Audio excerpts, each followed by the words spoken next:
Kami dari kelompok 8 yang terdiri dari Margareta Trilestari, Maratus Holihah, dan Lutfiana Wandasari akan mempresentasikan mata kuliah Konsep Dasar IPA SD dengan materi Bumi dan Tata Surya. Tata surya adalah kumpulan benda langit yang terdiri atas sebuah bintang yang disebut matahari dan semua objek yang terikat oleh gaya gravitasinya. Susunan tata surya terdiri dari matahari, yaitu bintang yang jaraknya paling dekat dengan bumi.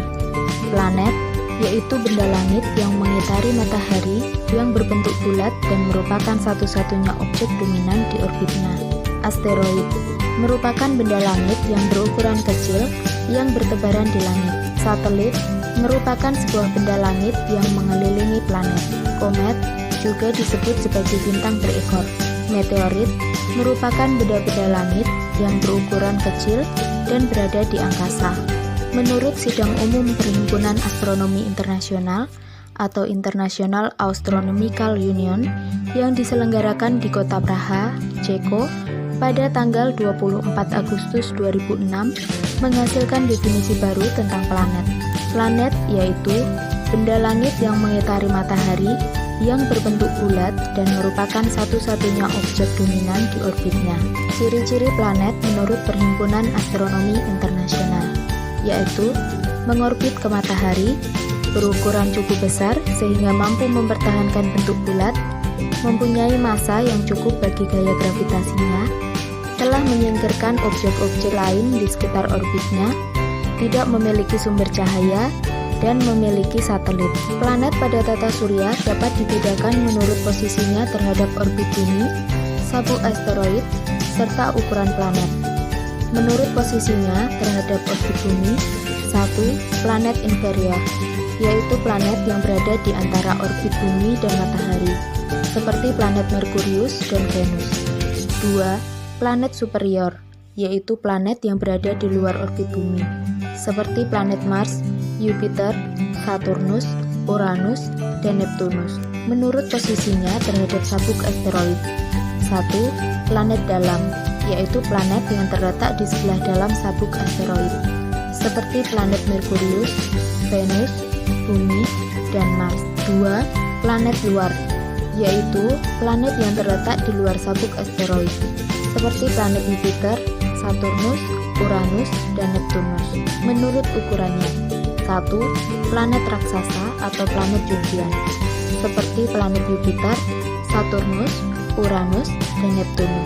2. Planet kebumian atau planet terestrial, seperti planet Merkurius, Venus, Bumi, dan Mars. Nama dan ciri-ciri planet. 1. Merkurius. Jarak dengan matahari sekitar 58 juta kilometer. Waktu rotasi 59 hari. Waktu revolusi 88 hari. Suhu planet yang menghadap matahari mencapai 430 derajat Celcius dan bagian yang membelakangi matahari bersuhu 180 derajat Celcius. Memiliki diameter sekitar 4.879 km dan tidak memiliki satelit. Yang kedua, Venus. Jarak dari matahari 108 juta kilometer. Waktu rotasi 243 hari. Waktu revolusi 225 hari. Suhu rata-rata 462 derajat Celcius. Diameter sekitar 12.104. Tidak memiliki satelit dan cincin. Yang ketiga, Bumi. Jarak dengan matahari sekitar 150 juta kilometer. Waktu rotasi 24 jam. Waktu revolusi 365 hari, suhu rata-rata 15 derajat Celcius, tetapi terasa lebih panas yakni 33 derajat Celcius. Diameter sekitar 12.742 km dan memiliki satu satelit yaitu bulan. Keempat, Mars. Jarak dengan matahari sekitar 218,54 juta kilometer. Waktu rotasi 25 jam. Waktu revolusi 687 hari, memiliki diameter sekitar 6.779 km, rata-rata suhu 13,85 derajat Celcius, serta memiliki dua satelit, yaitu Phobos dan Deimos. Kelima, Jupiter. Jarak dengan matahari sekitar 776,43 juta kilometer. waktu rotasi 10 jam, waktu revolusi 11 tahun, suhu rata-rata permukaan minus 108,15 derajat Celcius, diameter Jupiter 139.820 km, serta memiliki 79 satelit dan cincin. Keenam, Saturnus, jarak dari matahari 1,4 miliar kilometer, waktu rotasi 11 jam, waktu revolusi 29 tahun, diameter sekitar 116.460 km, suhu rata-rata minus 139,15 derajat Celcius, memiliki 62 satelit alami, termasuk Titan dan Rhea, memiliki cincin besar dan bongkahan es. Ketujuh, Uranus, jarak dengan matahari sekitar 2,9 miliar kilometer, waktu rotasi 17 jam, waktu revolusi 84 tahun, suhu rata-rata minus 224,15 derajat Celcius, diameter sekitar 50,724 km, memiliki 27 satelit alami, serta memiliki cincin secara vertikal. Yang kedelapan, Neptunus, jarak dari matahari sekitar 4,4 miliar kilometer, waktu rotasi 16 jam, waktu revolusi 165 tahun, diameter sekitar 49,224 km, suhu rata-rata minus 214 derajat Celcius, memiliki 14 satelit alami, serta memiliki cincin. Struktur bumi terdiri dari 1. Kerak bumi atau crust. Kerak bumi merupakan kulit bumi bagian luar atau permukaan bumi. Lapisan kerak bumi dan bagian di bawahnya hingga kedalaman 100 km dinamakan litosfer. Susunan kerak bumi yaitu terdiri dari vulkar dan mineral silikat. Yang kedua, selimut atau selubung bumi atau mantle. Lapisan ini juga disebut juga astenosfer. Selimut atau selubung merupakan lapisan yang terletak di bawah lapisan kerak bumi. Tebal selimut bumi mencapai 2.900 km dan merupakan lapisan batuan padat. Yang ketiga, inti bumi. Lapisan ini dibedakan menjadi dua, yaitu lapisan inti luar, outer core, dan lapisan inti dalam, inner core.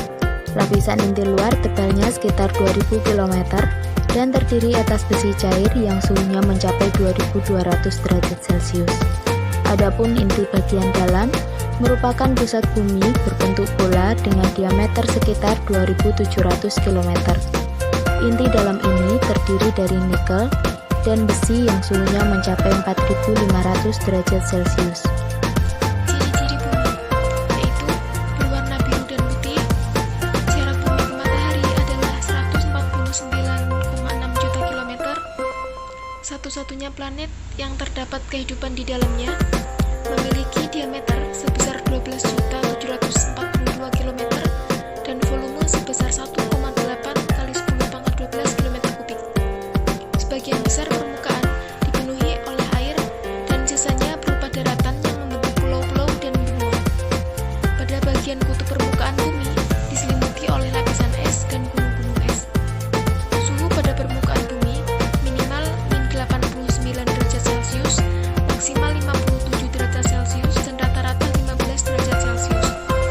Memiliki atmosfer yang tersusun atas nitrogen yaitu 70%, oksigen 21% dan gas lainnya. Periode rotasi 24 jam dan periode revolusi 365 hari. Memiliki satu buah satelit alami bernama bulan.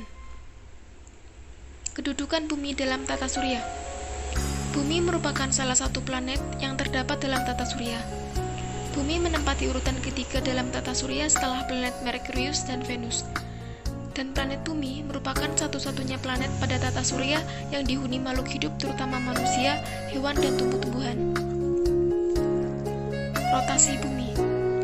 Rotasi bumi adalah perputaran bumi pada sumbunya. Sekali berotasi, bumi membutuhkan waktu 23 jam 56 menit.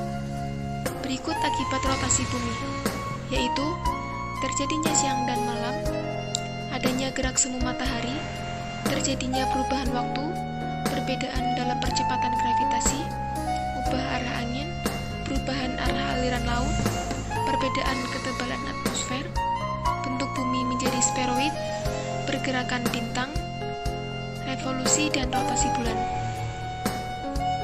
revolusi bumi. Revolusi bumi yaitu perputaran bumi mengelilingi matahari. Berikut akibat revolusi bumi, yaitu perbedaan lama siang dan malam, gerak semu tahunan matahari, perubahan musim, dan perubahan kenampakan rasi bintang. Struktur matahari. Matahari adalah salah satu bintang di alam semesta ini dan merupakan pusat dari tata surya. Struktur matahari terdapat dari beberapa bagian, yaitu 1. Inti. Inti adalah sumber utama energi matahari dan tersusun atas dua sifat yang menciptakan reaksi nuklir terjadi. Inti dari matahari tersusun atas atom proton yang merupakan atom bermuatan negatif, elektron bermuatan negatif, dan neutron yang merupakan atom netral. Yang kedua, zona radiasi. Wilayah ini merupakan wilayah di luar inti matahari yang berfungsi mentransformasikan energi dari inti matahari ke segala penjuru permukaan matahari.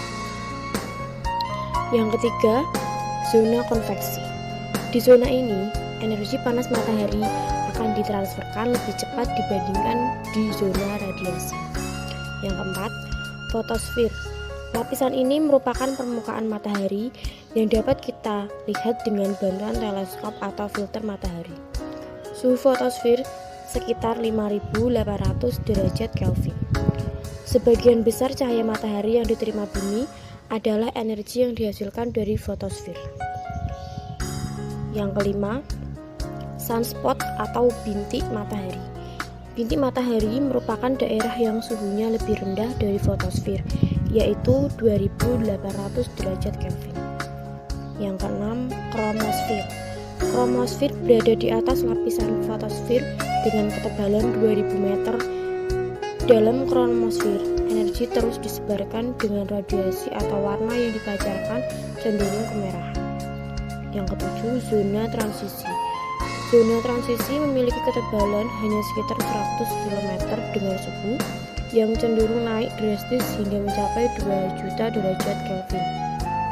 Dan yang terakhir, korona. Korona adalah lapisan terluar matahari dan dapat terlihat seperti mahkota dalam gerhana matahari. Korona sangat tipis dan samar dalam gerhana matahari. Fase bulan.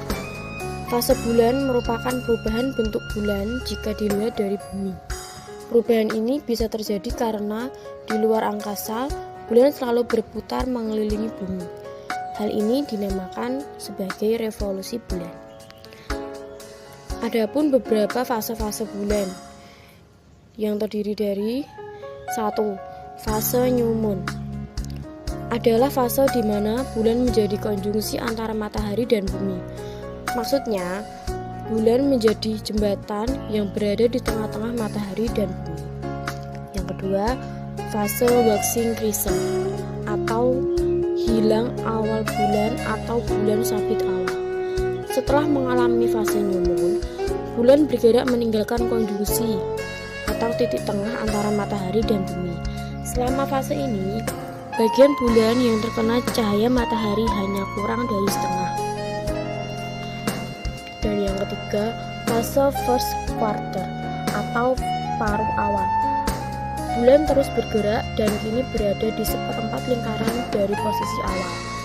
Karena posisinya sudah pas, maka bagian matahari yang bersinar pun tetap terkena di setengah bagian bulan. Yang keempat, fase waxing gibbous atau cembung awal. Setelah melewati seperempat putaran bulan, maka fase selanjutnya dinamakan waxing gibbous. Saat ini bulan berada agak di belakang bumi. Bagian yang terkena cahaya matahari adalah 3/4-nya. Yang kelima, full moon atau bulan purnama. Fase full moon adalah fase di mana matahari, bumi, dan bulan berada pada satu garis lurus. Mirip seperti fase first quarter. Bedanya, bulan berada di belakang bumi, sehingga cahaya matahari yang seharusnya menyinari bulan tertutup oleh bumi yang ukurannya lebih besar. Yang keenam, waning gibbous atau cembung akhir. Setelah melewati setengah putaran, fase bulan kembali ke awal. Pergerakan bulan terus ke barat sehingga cahaya matahari sedikit tertutup oleh bumi. Yang ketujuh, third quarter atau paruh akhir. Fase ini adalah saat di mana posisi bulan sudah mencapai 3/4 putaran. Karena letaknya, cahaya matahari menyinari setengah bagian bulan, sehingga dari bumi, bulan terlihat setengah lingkaran. Biasanya, fase ini terjadi di tanggal 21, 22, dan 23. Yang terakhir adalah waning krisen atau hilal akhir bulan atau bulan sabit akhir. Seperti namanya, fase ini merupakan saat di mana bulan kembali berbentuk sabit. Setelah fase ini, bulan akhirnya kembali ke posisi awal, yang biasa disebut new moon. Pengaruh rotasi bulan. Rotasi bulan adalah pergerakan bulan pada porosnya. Arah putaran bulan berotasi biasanya adalah dari barat ke timur. Ada pula akibat dari rotasi bulan. Pada bulan sendiri akan berakibat bulan akan selalu terlihat dalam posisi yang sama saat dilihat. Hal ini karena waktu yang dibutuhkan bulan untuk sekali berotasi adalah 29,5. Dalam bumi sendiri tidak ada pengaruh apapun terhadap kehidupan bumi saat adanya rotasi bulan. Sekian presentasi dari kelompok kami. Apabila ada kekurangan mohon dimaklumi. Semoga ilmu dari kami bermanfaat. Terima kasih.